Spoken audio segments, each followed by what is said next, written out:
Olá, sejam todos bem-vindos à nossa EBD Online. É um prazer tê-los aqui novamente. Começamos hoje uma nova revista da Escola Bíblica Dominical, quarto trimestre de 2022. A nossa revista da Escola Dominical é da editora Betel. E como você pode ver aí, o título da revista é A Igreja e o Espírito Santo. Veja, durante todo o trimestre, se Deus nos permitir, nós nos encontraremos aqui em nosso ambiente virtual de aprendizagem. Eu queria te pedir algumas coisas importantes. Primeiro delas, este conteúdo ele está sendo produzido para lhe auxiliar no seu aprendizado sobre o assunto que nós vamos tratar aqui.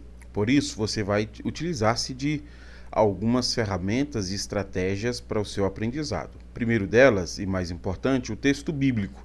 Nós temos o texto como sendo a referência máxima do nosso aprendizado. Segundo, a sua revista de escola dominical. Se você não adquiriu, eu indico que você adquira, que você faça a leitura e depois venha aqui para ouvir as minhas considerações. Terceiro lugar claro, é esse vídeo.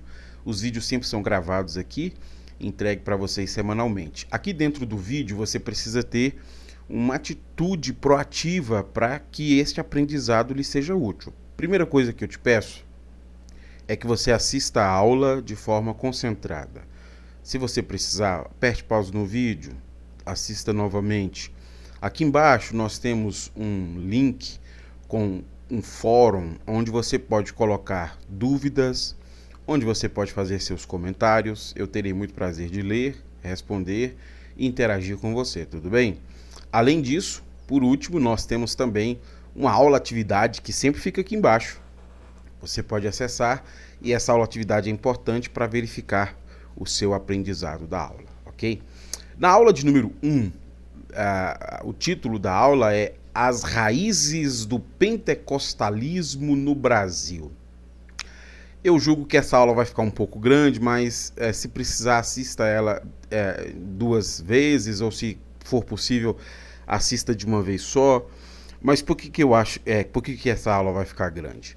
Porque há muitos debates sobre a origem do movimento pentecostal. E apesar do título da aula indicar que nós trataremos sobre a origem brasileira do pentecostalismo, nós não podemos deixar de considerar o movimento pentecostal como um todo. Nós não podemos deixar de considerar porque a escolha que nós fazemos sobre a origem do pentecostalismo afeta todas as outras questões. Então, depois que você assistir, se você for assistir novamente, você vai entender. A escolha que nós fazemos da origem do pentecostalismo afeta a nossa compreensão sobre várias questões do que é ser pentecostal. Então, eu não posso deixar de explicar as controvérsias que estão envolvidas sobre a origem do movimento pentecostal. É importante eu frisar isso mais uma vez, e se você puder, você anote isso aí para no final da aula você voltar para ver se você entendeu. A partir de uma escolha sobre onde surgiu o movimento pentecostal e a metodologia que chega a essa resposta, você vai ter desdobramentos teológicos importantes e você vai ter consequências também importantes, tudo bem? Por isso que nós não podemos simplesmente falar de pentecostalismo brasileiro sem falar sobre essas controvérsias para que a gente entenda que divergências são essas. Bom, só para você ter uma ideia do debate, e aí depois eu coloco 2 outras questões aqui que eu pretendo desenvolver durante a aula. O novo dicionário internacional do movimento carismático pentecostal, ele apresenta para a gente, deixa eu colocar aqui para vocês, ele apresenta para a gente 4 abordagens diferentes sobre o que é ser pentecostal. São abordagens, veja, que tentam ligar a origem do movimento pentecostal a um aspecto distinto da história ou a um movimento específico. Para não ficar muito mais longo do que vai ficar a aula, eu quero só ler, tá bom, essas abordagens, e aí com o tempo a gente vai tentando explicar alguma delas e você também vai ter a opção de dar print na tela e depois você pode avançar em pesquisas por sua própria conta, para você ver como não há uma unidade de pensamento sobre quando surge o movimento pentecostal. A primeira abordagem é a abordagem providencial. Leia comigo aí, por favor. A abordagem providencial fala sobre os pentecostais como um movimento que surgiu em Atos 2, em decorrência do cumprimento da promessa do derramamento do Espírito. Quando você lê um texto de teologia sobre a história do pentecostalismo, que fala que os pentecostais surgiram em Atos 2, essa é uma abordagem providencial. Eu estou continuando lendo aí. Essa abordagem geralmente é mais utilizada pelas denominações ou feitas por historiadores inexperientes. Então, quando uma denominação decide falar sobre o pentecostalismo ou um teólogo menos experiente, que não estudou bastante sobre a questão, ele prefere associar Atos 2 como sendo a origem do movimento. A segunda abordagem é a abordagem genética. Tenta enraizar os pentecostais aos movimentos históricos do século XIX, mostrando a relação entre o pentecostalismo e outros movimentos cristãos. Então, a abordagem genética, ela pega o movimento de santidade wesleyano, o pensamento evangélico reformado, em algum aspecto, os puritanos, os ensinos dispensacionalistas. Então, tenta ir um pouco mais longe, né? Tentando mostrar o movimento pentecostal como consequência de um movimento carismático. Você sabe a diferença entre pentecostal e carismático? Se você não sabe, coloque aqui embaixo, que aí na próxima aula eu posso te explicar se você não souber a diferença entre pentecostal e carismático, tudo bem? Terceira abordagem multicultural.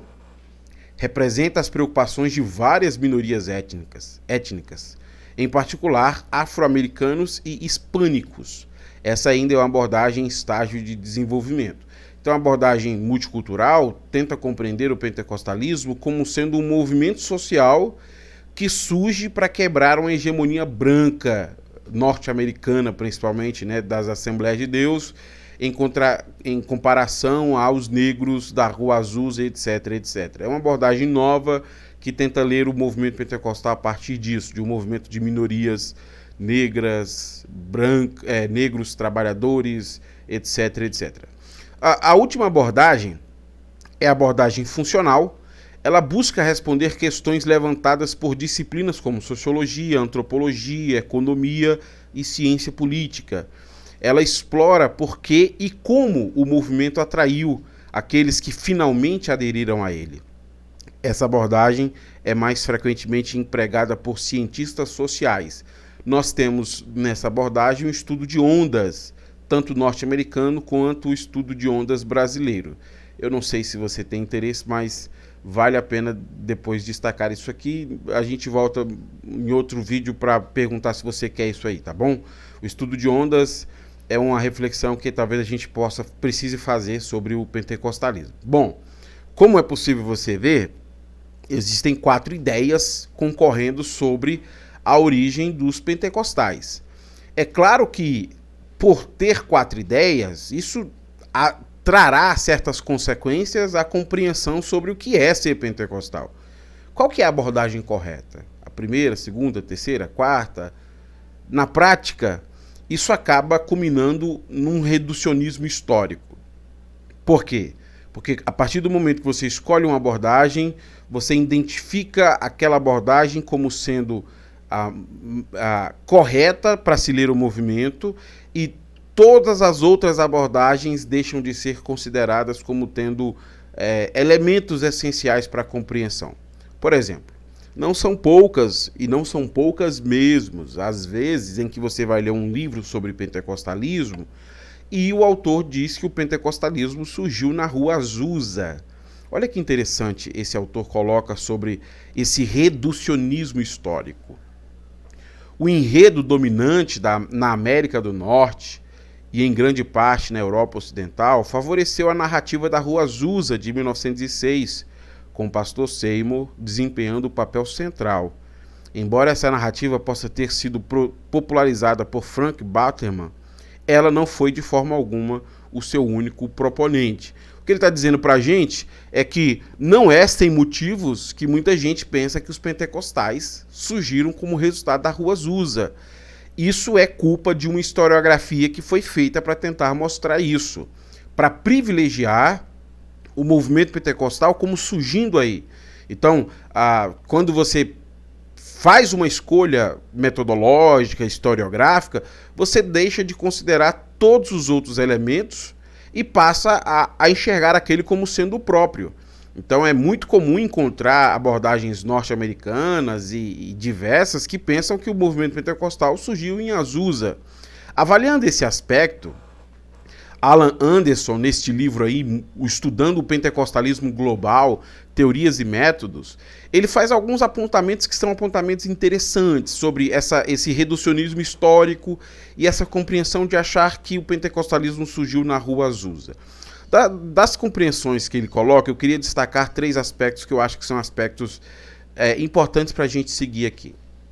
Primeiro ponto, os primeiros historiadores que escreveram sobre os pentecostais limitaram sua pesquisa aos Estados Unidos. Então esse é um primeiro problema historiográfico. Quando você fala sobre o movimento pentecostal, que começa nos Estados Unidos, você já tem uma bibliografia comprometida com a Rua Azusa. Você não está fazendo um recorte global sobre o movimento e nem está fazendo um estudo honesto. Você está escolhendo um lugar para sair e desconsiderando tudo o que aconteceu antes. Segundo ponto, a maioria desses historiadores não estudou as fontes disponíveis fora da língua inglesa e da Europa Ocidental. Então, o que ele está dizendo para a gente é que existem coisas que aconteceram fora dos Estados Unidos, anteriores aos Estados Unidos, que não são levadas em consideração quando se vai estudar o movimento pentecostal. Então, veja, se aconteceu algo antes e com proporções iguais, o pentecostalismo não surgiu nos Estados Unidos. Para mim dizer isso, eu preciso fazer o quê? Desconsiderar as outras datas e os outros acontecimentos. Terceiro, leia comigo. Muito do que estava acontecendo fora dos Estados Unidos, fora da Europa, foi deixado de lado por essa historiografia. Então é muito comum você ler um livro... Desculpa, é muito comum você ler um livro sobre pentecostalismo que pensa o pentecostalismo a partir do movimento dos Estados Unidos, sem considerar o que aconteceu antes dos Estados Unidos ou o que aconteceu fora dos Estados Unidos. A isso ele faz uma conclusão muito importante. Leia comigo o que ele diz. Parece que usar uma abordagem histórica estrita para definir o pentecostalismo tem dificuldades, principalmente as que situam estritamente dentro do evangelicalismo ocidental. Como argumentei em outro lugar, o papel de outros movimentos de avivamento, como o avivamento galês em 1904, 1905, e o avivamento da missão Mukti na Panditya Ramabai, na Índia, 1905, 1907, antecedem a Rua Azusa. E avivamentos ainda anteriores na própria América do Norte devem receber reconhecimento suficiente para traçar ligações diacrônicas no início do pentecostalismo. Ou seja, é muito incorreto pensar o movimento pentecostal como surgindo na Rua Azusa, tendo em vista que você tem acontecimentos históricos fora dos Estados Unidos, anteriores à Rua Azusa, ou até mesmo na América do Norte, que não estão situados nos Estados Unidos. Então, quando você privilegia a abordagem norte-americana, você compromete o conceito pentecostal porque você não está considerando todos os outros acontecimentos fora dos Estados Unidos. Deixa eu te dar um exemplo muito importante sobre isso. Quase ninguém conhece ou ouviu falar deste livro, O Batismo no Espírito Santo e Fogo, de Minnie Abrams. Sabe que livro é esse? Este é um livro que foi escrito em 1906. Preste atenção na data. 1906. Onde Abrams escreve o seu relato da sua experiência de avivamento em Mukti, na Índia. Ou seja, em 1906 ela escreveu um livro para falar do que estava acontecendo na Índia, que, veja, muito distante dos Estados Unidos, sem nenhum tipo de vínculo ao que está acontecendo nos Estados Unidos. 1906 na Índia. Então, a gente consegue perceber neste momento, e eu nem citei o caso gaulês e de outros lugares, mas aqui já dá para a gente perceber que há um problema metodológico muito grande em pensar o pentecostalismo. Porque ao se dizer que o pentecostalismo surgiu nos Estados Unidos, você desconsidera de forma intencional o que acontece antes ou fora dos Estados Unidos, para tentar privilegiar uma abordagem. Aí você deve estar perguntando, professor, por que alguém desejaria privilegiar uma abordagem que pensa que o avivamento surgiu nos Estados Unidos? Por que há uma preferência nessa escolha? Amos Yong chega ao ponto da questão, e essa aqui é, portanto, me parece, o ponto de tantos problemas historiográficos. Leia comigo. Pentecostal foi entendido como um movimento definido por um encontro com o Espírito chamado batismo no Espírito Santo, que foi evidenciado pelo falar em línguas. A pergunta que nós estamos tentando responder é: por que se tenta privilegiar o movimento pentecostal como surgindo na Rua Azusa, se há movimentos anteriores ou fora dos Estados Unidos? Ele está indicando para a gente o que o Charles Parham e outros missionários norte-americanos saem de lá para fazer no mundo e para usar como referência a experiência deles, a experiência de Azusa, para definir o que é pentecostalismo. Ou seja, para você dizer que pentecostalismo tem a ver com o batismo com o Espírito Santo e o batismo com o Espírito Santo tem a ver com falar em línguas, você precisa associar ao que está acontecendo nos Estados Unidos. Porque os movimentos pentecostais fora dos Estados Unidos não têm todas as mesmas características do que está acontecendo nos Estados Unidos. Você consegue entender isso que eu estou dizendo? Então o que ele está dizendo para a gente é o seguinte: para você dizer que pentecostal tem a ver com falar em línguas como sinal de uma evidência do batismo, você escolhe um modelo que está associado aos Estados Unidos e à Rua Azusa, porque lá teve essa característica. Mas os modelos fora de lá, que não têm essas características, você despreza para tentar privilegiar uma historiografia e uma metodologia para dizer que é isso que é ser pentecostal. Professor, mas qual que é o problema disso? O problema é que há consequências. Há muitas consequências em se escolher a abordagem norte-americana para o que é ser pentecostal.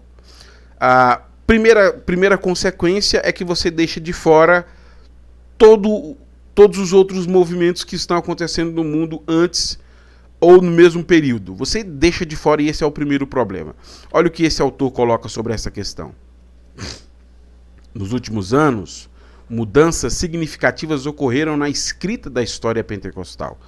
Vozes de todo mundo, vozes que não foram ouvidas anteriormente ou foram ignoradas pelos primeiros historiadores pentecostais, estão cada vez mais envolvidas nessas discussões. Histórias regionais estão surgindo, resultando em descobertas historiográficas anteriores. A escrita da história pentecostal e a historiografia pentecostal são agora as discussões mundiais, não mais dominadas apenas por vozes dos Estados Unidos. Então, a primeira consequência, ela tem sido considerada como uma consequência prejudicial. E esse é, por exemplo, o problema do estudo de ondas. O estudo de ondas ele tem muitos problemas porque ele pega todo este problema e faz esta análise do pentecostalismo como sendo a Rua Azusa e as suas características, mas pentecostalismo não tem a ver com o que Deus está fazendo nos Estados Unidos. Pentecostalismo tem a ver com o que Deus está fazendo no mundo. E o que Deus está fazendo no mundo está para além do momento restrito dos Estados Unidos. O que Deus está fazendo no mundo no início dos anos de 1900 está espalhado em lugares mais distintos, de manifestações mais distintas. Então nós estamos falando de pensar pentecostalismo como sendo um movimento global e não local. Esse é o primeiro problema de se escolher uma abordagem. É que se pensa que o movimento pentecostal surgiu nos Estados Unidos, quando isso é uma inverdade metodológica, historiográfica, e deixe de considerar o que Deus está fazendo no mundo, sem nenhuma influência dos Estados Unidos. Mas é claro que essa não é a única consequência. Eu considero que, para além do problema do método e da história, que você vai ver que vai acabar influenciando leituras como as das ondas, que são leituras muito cheias de problemas, há também problemas teológicos. Se ser pentecostal está relacionado à leitura específica do que está acontecendo nos Estados Unidos, vão surgir diversos movimentos e diversos esforços de mostrar o quanto este movimento norte-americano é cheio de problemas teológicos, cheios de questões problemáticas, e aí você passa então a ter o segundo problema, que este é um problema mais próximo de nós, pentecostais, que é as questões teológicas em torno do pentecostalismo. Gordon Fee coloca algo interessante sobre isso, e deixa eu reproduzir aqui o que o Gordon Fee diz. Ele diz assim, escreve assim, e veja, ele está escrevendo o seu comentário sobre a carta de Coríntios, porque o problema que surge teológico é o cessacionismo. Então ele vai dizer como o cessacionismo surge para tentar falar que não existem mais dons, e são consequências de uma compreensão norte-americana. Vamos ler aí. Além do movimento pentecostal tradicional, a igreja em geral mostrou muito pouco interesse neste parágrafo até a eclosão de alguns desses fenômenos, tanto na igreja católica romana, quanto em círculos protestantes tradicionais no final dos anos 50. No entanto, também houve uma enxurrada de literatura cuja urgência singular era justificar a limitação destes dons à igreja do primeiro século. É justo dizer, da maior parte dessa literatura, que seus autores encontraram o que procuravam e, portanto, continuaram a rejeitar tais manifestações na igreja. Também pode ser dito com justiça que tal rejeição não tem base exegética, mas resulta em todos os casos de um compromisso hermenêutico e teológico anterior. Essa citação aqui do Gordon Fee é perfeita. Porque, segundo ele, quando você escolhe o movimento pentecostal como surgindo nos Estados Unidos, com a evidência do falar em línguas como sendo o batismo com o Espírito Santo, surge espontaneamente detratores ao pentecostalismo. O cessacionismo é o caso mais conhecido, aquelas pessoas que tentam, com compromisso hermenêutico, não com compromisso exegético, explicar o que é os dons espirituais a partir de uma abordagem cessacionista. Eu não sei o quanto você sabe sobre isso, mas o cessacionismo é um problema muito sério. Se você desejar que eu grave um vídeo sobre isso, eu acho que é importante. Se tiver aí pelo menos 100 likes, eu vou entender que vocês desejam que eu fale sobre isso. Eu gravo um vídeo explicando os problemas cessacionistas. O cessacionismo ele é tão subversivo que, primeiro, ele influencia muito o pentecostalismo na abordagem natural sobre os dons. Segundo, que ele acaba cometendo um pecado, que é o pecado de apagar o espírito. Veja que interessante, o pastor Lloyd Jones escreve sobre isso, porque o Lloyd Jones já tem essa percepção a partir de como os cessacionistas são culpados deste pecado. Ele escreve o seguinte no livro O Batismo e os Dons do Espírito, Poder e Renovação segundo as Escrituras, uma edição 2018. Em outras palavras, certas pessoas instintivamente têm medo do sobrenatural, do incomum, da desordem. Você pode ter tanto medo da desordem, ser tão preocupado com a disciplina, com a decência e com o controle, que se torna culpado do que as escrituras chamam de apagar o espírito. E não há dúvida em minha mente de que tem acontecido muito isso. É muito interessante o que ele está dizendo, porque Paulo diz isso em 1 Tessalonicenses 5 sobre o que é apagar o espírito. E se você vê um cessacionista pregando esse texto, você fala, não, ele deve ter pulado a aula de exegese. Porque ao desprezar os dons espirituais, é isso que você faz. Você apaga o espírito. Então veja que uma segunda consequência em tentar compreender o movimento pentecostal como surgindo nos Estados Unidos é que você abraça um debate teológico que está comprometido em anular o movimento pentecostal norte-americano por causa dos seus problemas teológicos, etc, etc, etc. Bom, as duas consequências aqui eu acho que são consequências que a gente precisa considerar, mas aí nós precisamos então avançar. Nós precisamos escolher um momento para quando surgiu o movimento pentecostal. Se não foi nos Estados Unidos, qual que é a melhor abordagem ou qual que é a melhor historiografia para a gente se desvencilhar de problemas historiográficos ou para a gente se desvencilhar de problemas do tipo teológicos, o cessacionismo barra continuismo. Para isso eu quero colocar uma citação que eu acho que ela lança uma luz boa para a gente pensar onde surgiu o movimento pentecostal. Ele diz assim: questões sobre onde o pentecostalismo começou, quem deve receber o crédito por sua primeira fundação ou liderança e como ele se tornou global, não são novas, mas sempre foram politizadas. Múltiplas narrativas podem ser encontradas em praticamente todas as fontes históricas posteriores, como, por exemplo, o movimento se originou na América do Norte. E aqui ele coloca algo que eu penso ser uma compreensão mais correta sobre onde surgiu o movimento pentecostal. Ou o movimento pentecostal surgiu espontaneamente em diferentes lugares ao redor do mundo, com pouca ou nenhuma influência norte-americana. Algumas pessoas, segundo o que ele está dizendo para a gente, vão preferir a abordagem pentecostal comum. Eles preferem pensar que o pentecostalismo surgiu em Azusa e abraçar isso pelas suas apostilas e pelo seu pouco estudo e pouca abordagem sobre a questão. O problema é que quando a gente faz isso, a gente despreza toda a historiografia em torno desse período ou anterior a esse período. O movimento pentecostal não surgiu em Azusa. Quando surgiu, então? O movimento pentecostal, eu acho que ele traz para a gente a solução correta, tem a ver exatamente com, repetindo o finalzinho ali, surgiu espontaneamente em diferentes lugares ao redor do mundo com pouca ou nenhuma influência norte-americana. O movimento pentecostal, quero repetir isso, não surgiu nos Estados Unidos. É o que o Espírito Santo está fazendo no mundo para trazer glória à obra de Cristo. É isso que nós precisamos entender como movimento pentecostal.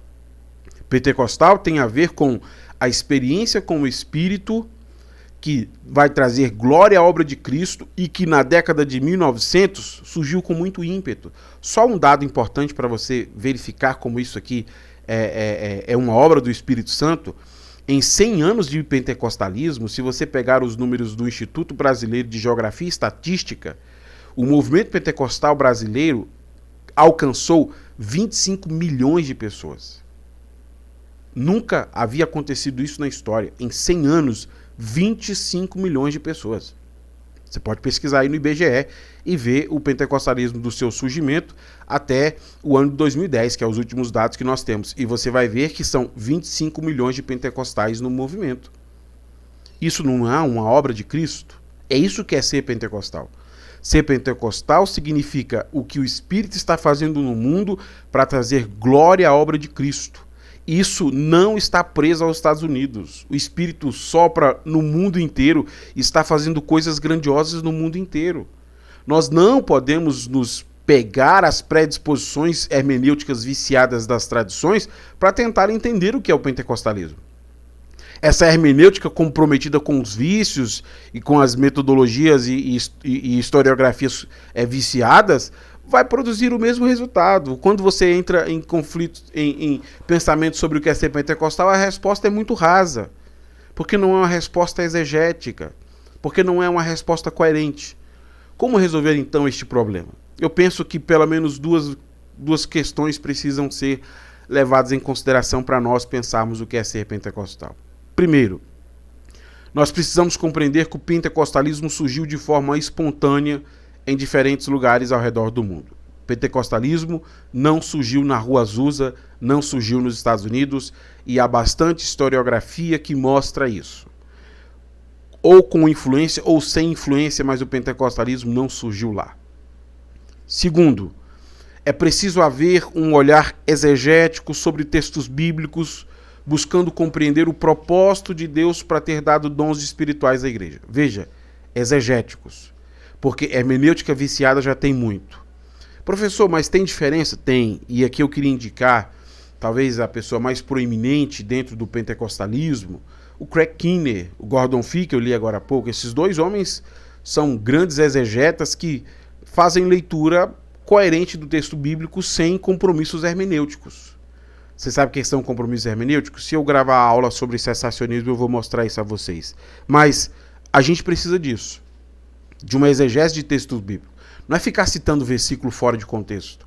É entender o texto dentro do contexto onde ele foi produzido, sem os nossos compromissos hermenêuticos. É entender o ponto de vista do autor e o que ele quis comunicar com essa passagem. Quando nós fizermos isso, nós nos desvencilhamos de problemas historiográficos e conseguimos avançar na compreensão do que é ou do porquê Deus deu dons espirituais à Igreja de Cristo. Então veja, esse caminho já está sendo pavimentado. Já existem pessoas fazendo estudos historiográficos, as citações da aula está aí para você ler essas fontes, deixar essas apostilas aí que não tem bibliografia e procurar um pouco mais de conteúdo robusto sobre o que é ser pentecostal. O caminho já está sendo pavimentado na exegese bíblica. Os maiores especialistas do Novo Testamento têm pentecostais entre eles. O Craig Keener é um desses maiores exemplos. Já tem gente fazendo esse esforço para nos ajudar a chegar a uma compreensão mais adequada do que é ser pentecostal. Bom, para terminar a nossa aula, eu queria então repetir uma citação que eu li agora há pouco, adicionando uma frase a mais que eu omiti de propósito para ler aqui para vocês, do Amos Yong. Ele diz assim: Pentecostal foi entendido como um movimento definido por um encontro com o Espírito, chamado batismo no Espírito Santo, que foi evidenciado pelo falar em línguas. Como resultado das muitas obras agora sendo publicadas em todo o mundo, essa suposição não é mais dada como certo. Aqueles que pensavam que sabiam quem eram os pentecostais, cada vez mais deixam de se reconhecer nas várias definições exigidas pela maior abrangência agora dada ao termo pentecostal.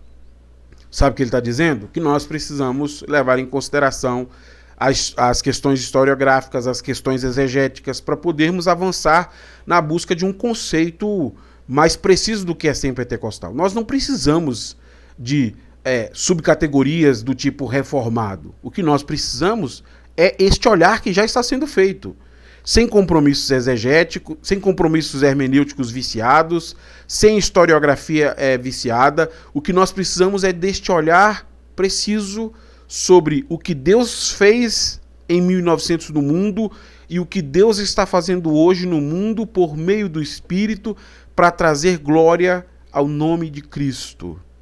Nós não podemos mais pensar pentecostalismo a partir de textos norte-americanos apenas, Rua Azusa. Nós precisamos pensar pentecostal muito além disso.